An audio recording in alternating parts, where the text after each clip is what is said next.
All right, Caleb, you come from the midstate and come to Seymour. And how's that transition been for you taking over Seymour football? It's been a whirlwind. I'm drinking through a fire hose most days, but it's okay.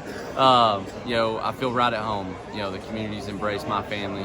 I have a almost 3-year-old and a 5-month-old or 4-month-old, whatever it is. I don't suggest to a lot of people that you should take a new job halfway across state with a one-week-old, but it's been awesome.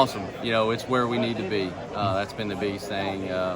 Again, it's a learning experience. Every day something new's happening. I'm like, oh, didn't see that one coming, but it's okay. We'll figure it out. But really enjoying being around these guys and this coaching staff. It's been one of the more enjoyable teams I've been around. Yeah, well, we talked about that when you got the job. Obviously being the son of a head coach, a longtime head coach in Tullahoma, and you being around the program, being the coordinator and whatnot, but there were going to be moments where something was going to be new. Did you find yourself talking with your dad, or did you figure it out on your own? No, I definitely call him. I definitely ask for advice. We try to talk 2 or 3 times a week on the phone.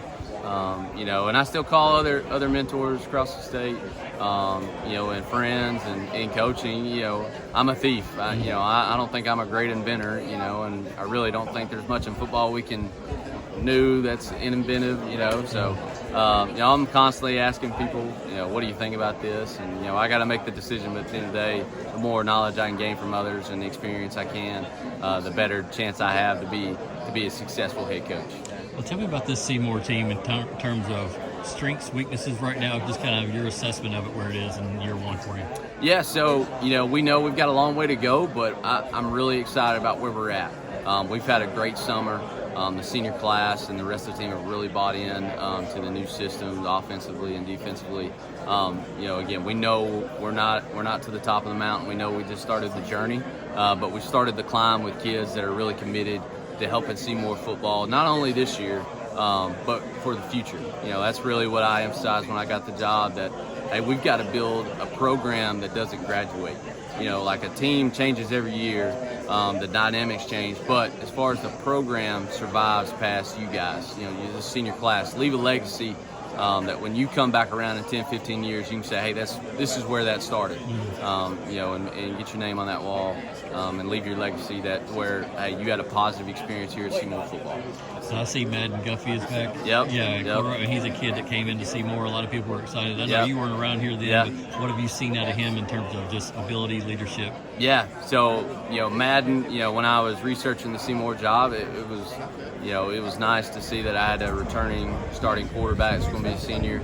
And his skill set, I think it's really well polished. Honestly, there's not a whole lot I need to coach him on as far as quarterback goes. I think he's a college quarterback, and his leadership's been invaluable. This offseason, we've got guys that are committed and that have stayed with us. Our numbers dropped really, but we've got the right guys in the building, which is what the most important thing was to me. And again, him and the rest of the senior class. I got Lucas Small here with me today as well, line D lineman, that they have set the tone and helped set the tone. They know they're not the only ones that are going to help us win on Friday nights, that it takes every dude in the program to get wins on Friday. Last thing, has there been a guy or two that has really kind of surprised the coaching staff on the whole, that's maybe kind of leveled up and feel like will be a big producer? Yeah, on the offensive side of the ball, we're really excited. Josh Gilbert at running back. He's had to start at safety at a really, as a sophomore year, so he hadn't really had a lot of offensive experience, and he's jumped right in. I'm really excited to see what he can do.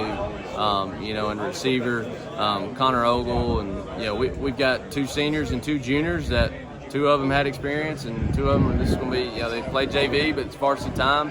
But they're ready to go. They're going to be ready to play. Really excited to see what they can do for us. And then, defensive side of the ball, we've been really excited about. We've got about 4 returning starters on both sides of the ball. And so we've got guys with some experience because, they had to play as freshmen or sophomores, and then we have other guys that got 0 experience. But, on Friday nights, the other team doesn't care, right? We got to go fight and try to find a way to win.